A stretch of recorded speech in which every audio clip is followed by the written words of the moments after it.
welcome back to my channel, Caffeine and Lesson Plans. Today I have the final video in our curriculum series for the 2018-2019 school year. This video is going to cover all of our group subjects.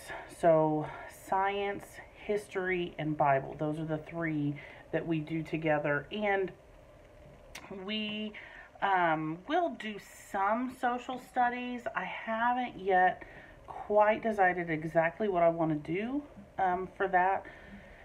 We may do some unit studies on community helpers and things like that, but I have not figured out yet what we're going to do. But when I do, I'll go ahead and make a video for that. But these are our definite, I guess, group subjects. So first I'm going to go through, our history. So we started Story of the World, Volume 1, last semester, and we didn't finish it, so we're going to go ahead and continue that this new school year. We will probably, excuse me, we will probably take the whole year to finish it because, let me see what chapter we're on.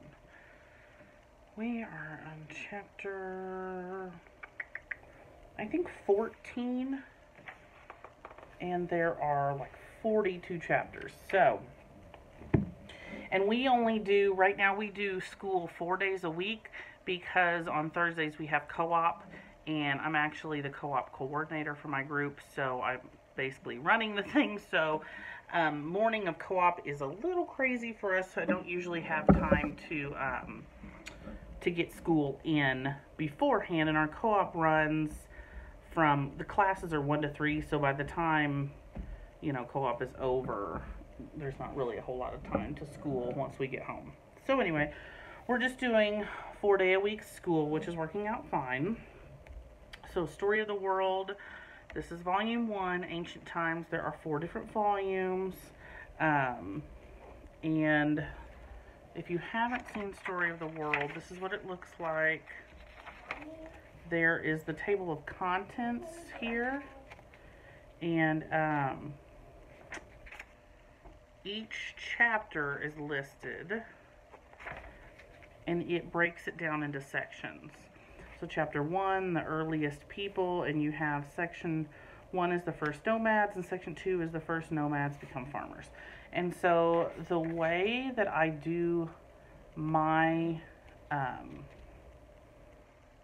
my history planning when I'm deciding on how to do it, I kind of do one section per lesson.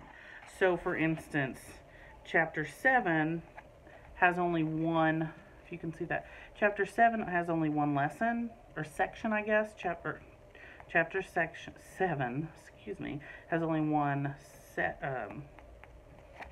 I'm just losing all my words today. Chapter 7 has only one section, so that would be 1 day. And then we would move on to chapter 8. There are 2 sections, and so that would be 2 days. So that's 3 days overall. And then the 4th day, we would do one of the activities listed in the activity guide. So we do 3 days of our reading and like the worksheet activities that go along with the reading. And then on the 4th day, we will do a project or activity, and also the if we've been able to find them, the additional literature resources. Sometimes I can find those in the library, sometimes I can't, so it just kind of depends. So that is what the table of contents looks like, and the sections for each chapter are fairly short. So this is the introduction, which is still considered a lesson. It talks about what is history, and it goes all the way down here, and then it stops, and then the next section is what is archaeology. And the way that it's written, it's kind of interactive. So while you're reading it, it poses questions that you can ask the kids so that you know that they're actually listening and paying attention. But like I said, the sections are fairly short. Like here's the first nomads, and then it ends down here. And then that one starts, and then that one's a little bit longer, and it ends. So that is what, I mean, this is basically the text.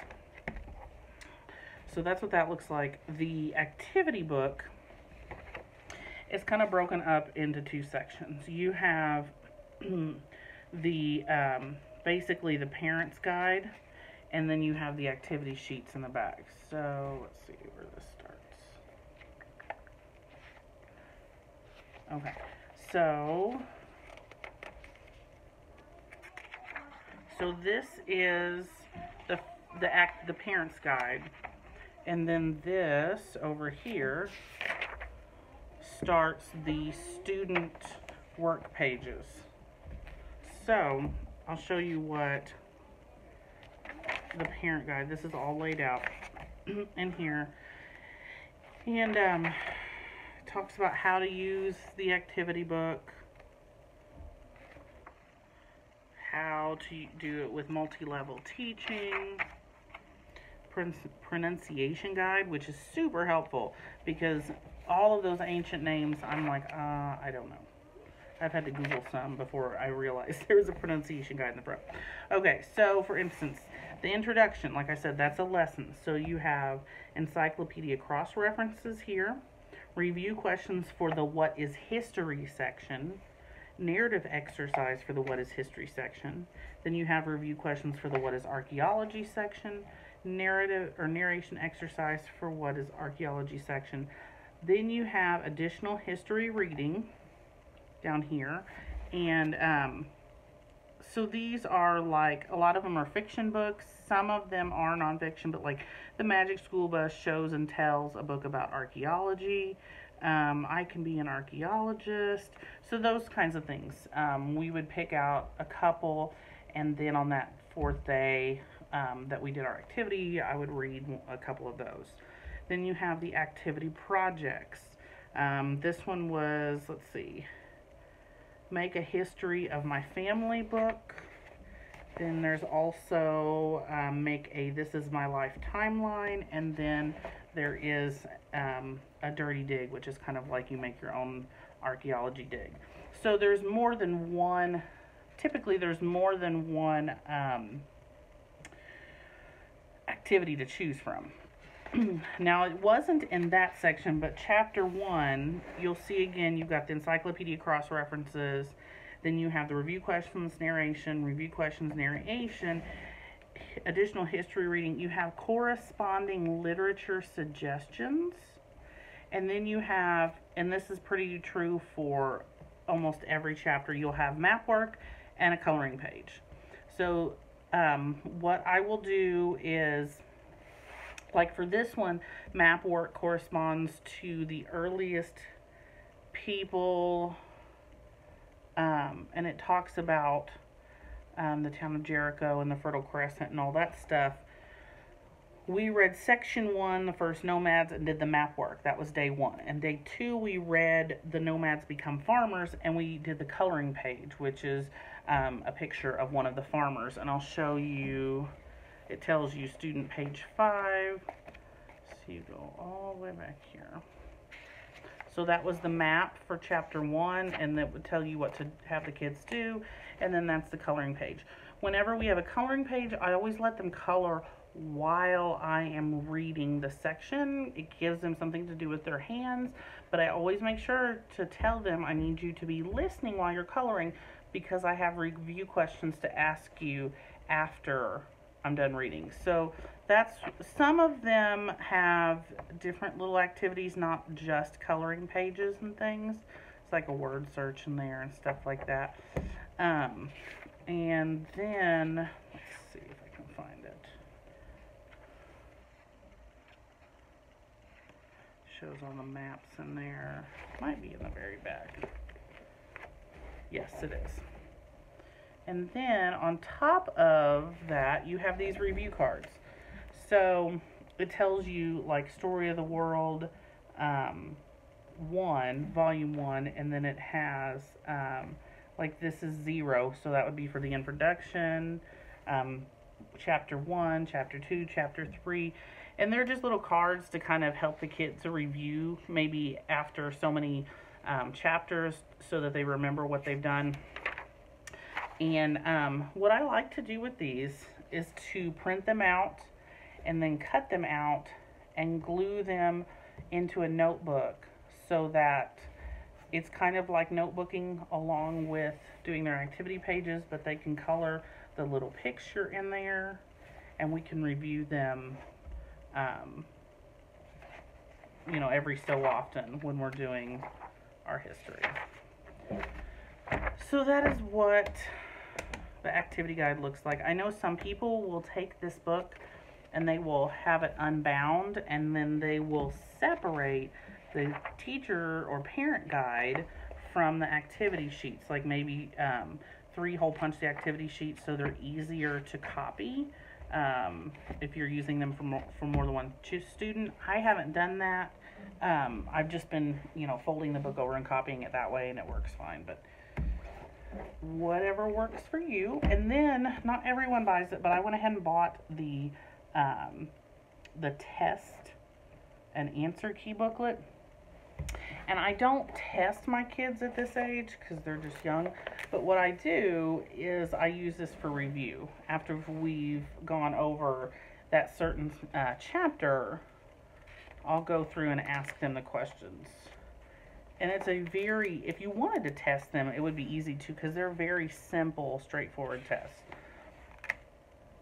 Usually no more than like 20 questions. Multiple choice. Some of them are true and false. Some of them fill in the blank.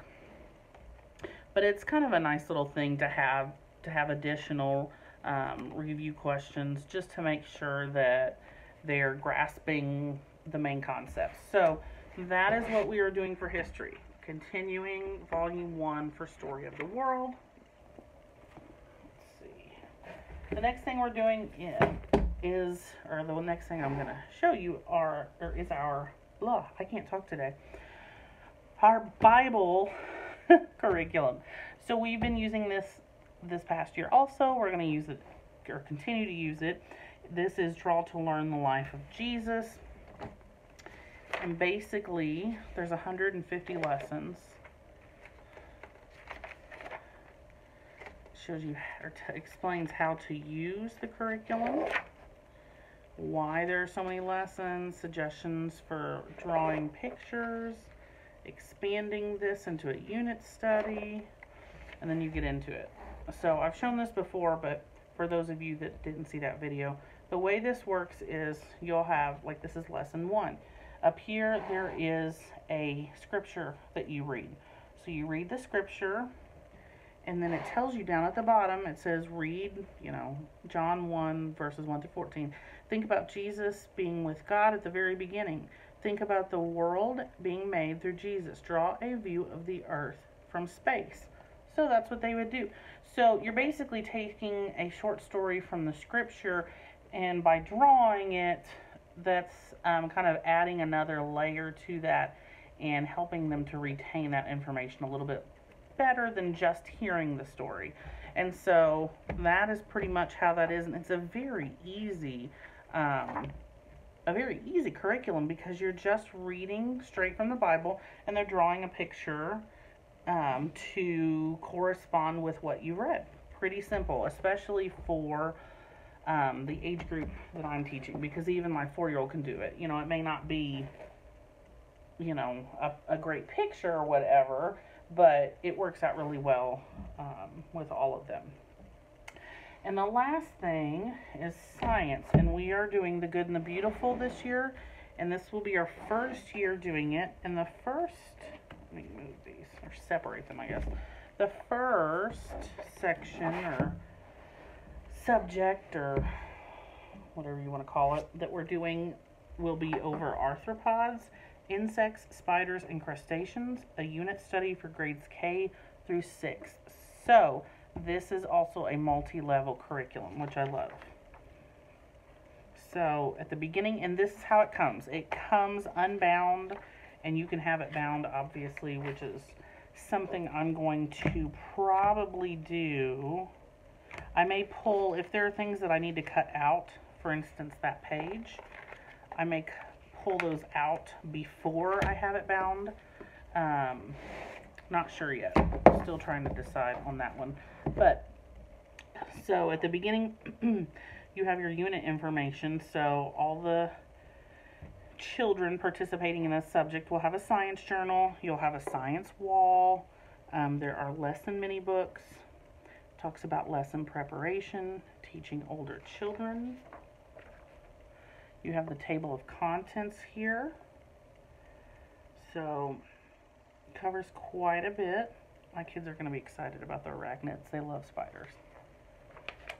Then you have the supplies needed. I really love this because it goes through every single lesson in this unit study so that you can have this stuff, you know, at the beginning of the school year. Everything is pulled into a bin or a space where you're having all of your materials collected in one area, and then you don't have to go searching for them the morning of when you realize, oh, we're doing an experiment or something and I need, whatever. This is just kind of nice that it is all right there. And there are 13 lessons, so this is not like a full year-long curriculum. This is, like I said, 13 lessons will probably be 13 weeks for us, maybe. I like to space out our science stuff and add in a little bit of extra, maybe additional library books and things like that, so that we're not just rushing through it. Here they even have read aloud storybooks, and they've, like in lesson 4, 7, and 12, here are additional read alouds that you can use to go along with the lesson. Here are the vocabulary words that you'll be using for the science wall. You can see they're all big and bold, and there's pictures with some of them. And this is lesson 1, Introduction to Arthropods. So it gives you your objective, talks about the preparation you need to do, the supplies needed. So then the way the lesson goes is you have a section to read to your students. Then you have your activity, your vocabulary wall. And then there's another section to read. And then you have your science journal activity. And then down here it talks about exoskeletons. And then another part of your science journaling. Then we talk about cold-blooded and what that means. Another part of your science journal. Another little reading snippet for the children. Here's a Venn diagram. Down here you have activities for older children. So if you have some late elementary, even 6th grade children, you can kind of beef up the curriculum for them. This activity right here, this Venn diagram, the children are going to create this in their notebook, their science journal. So probably either a dry erase board on the wall or even a handheld one would work out when you have to draw things that they have to also draw in their notebook. And then that's the end of lesson 1. And then lesson 2 is kind of the same way. There's a little bit of reading, and then there's journaling, then there's some more reading, then there's vocab, and then like here you have parts of an insect. So they'll draw this or trace it in their journal, and then they're going to label it. And then we have another activity here. Oh, those are vocab. That's kind of like a vocab, a little vocab quiz. So that's kind of how all of these lessons are laid out. And you can see that there are nice, colorful pictures throughout the curriculum. Here's some mosquito trivia cards. Look at that pretty picture of the fireflies.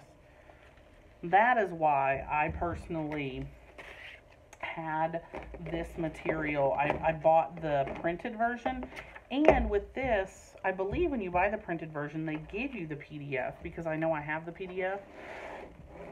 That way, you could basically bind all of this and then print out, if you wanted to pay for the color and the, you know, the paper and all that, print out what you need to cut out, and that way,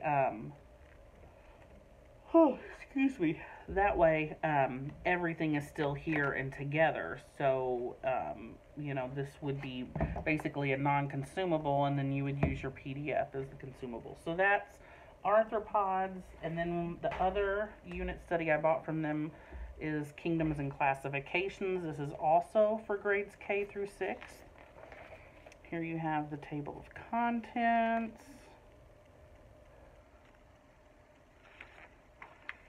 The unit information, same thing. You're going to have a journal, a science wall, mini books, lesson prep, teaching older children.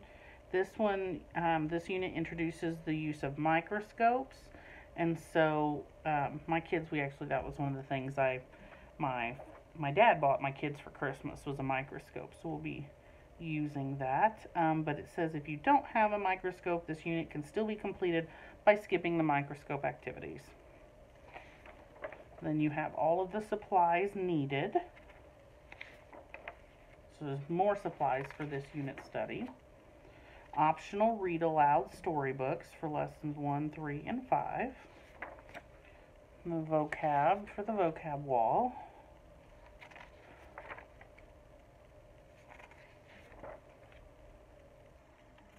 I love that they have pictures to go along with the vocabulary words. It just makes it so much easier for the younger kids. So this is lesson 1, the introduction to classification. Once again, you have your objective, your prep work, supplies needed. Here it says at any point in the lesson you may read the book listed in the read aloud section at the beginning of the unit. That's optional. Then here's part of the reading. You have art observation, so they're going to be looking at this picture, activity, classification, and anytime you see this journal, that means that they're going to be doing something in their journal. Part 2, some different activities, questions and things, vocab words, more activities, older children, lesson extensions. There is a pretty piece of art to study. Like I said, that's why I opted to have them send it to me, because if I had printed all of this stuff out on my own, it would have been a lot more expensive. The history of taxonomy. This is a mini book. You can see where it's got the place for you to kind of cut, and then you can staple it together. Got a little chart to complete, living and non-living hunt. So you find these things outside, and then you guys fill them in, or you and your students fill them in together. And then moving on to lesson 2. So it's very much the same layout. There's all sorts of different activities and things, but it is very, it's very parent friendly in the way that everything is set up. You know, I would say if you looked over all the lessons you were doing the week before, you would, and you know, you had all your materials set aside, then you would be fully prepared. It wouldn't require a whole lot of prep work on your part. And the last thing for science are our nature notebooks. So these don't necessarily go along with the units themselves. These are kind of an additional thing. And I haven't decided yet how many days of the week we're going to do science. This past year we did 2 days, and then 1 day was like the science experiments. But this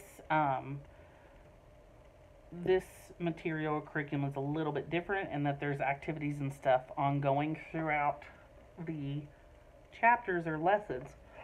Excuse me, I'm so tired today. But this is kind of an additional thing. So I bought 3 of these. And this goes by season. So it starts in fall. The first page is an All About Me page where they fill in their favorite colors and place, their favorite season, get to draw pictures and stuff like that. So it's kind of like a field notes book. So this is fall field notes.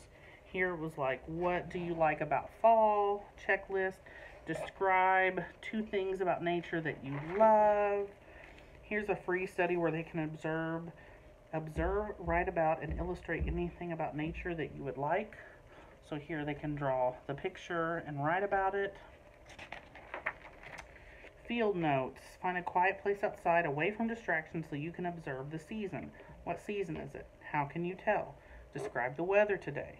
Is there anything you never noticed before? Then here we have using your senses. Write in, or while in nature, describe something you can see, smell, hear, touch, taste. Leaf animals. Glue or tape leaves of different shapes and sizes to make an animal. Tape or glue your favorite fall leaves below. So they're all just different activities. You know, this is stuff that you can do. It doesn't have to be, it doesn't necessarily build upon each other in the way that, you know, you have to, you could do one of these activities, you know, 1 week, and then if you don't get back to it for another week, it's not like something that they're going to have to forget and remember and all that. Fall, nature, walk, hunt, and then it gets into winter. So there's not a whole lot of activities for each season, but enough that it kind of gets them outside, it gets them noticing nature, it gets them used to making observations, kind of those beginning science skills. And then at the end, anytime field notes. Nature color bingo, ant study. So, and some of this is definitely requires writing. So for my kiddos that aren't fully writing like sentences and paragraphs yet, we would just discuss it rather than write it, and I might have them draw pictures instead of, you know, writing words. But that is what we are doing for science, and then our Bible stuff, and our history. So if you have any questions at all, just put them in the description box below. If you haven't subscribed, hit that subscribe button, and I will see you all again next time. Thanks for watching. Bye.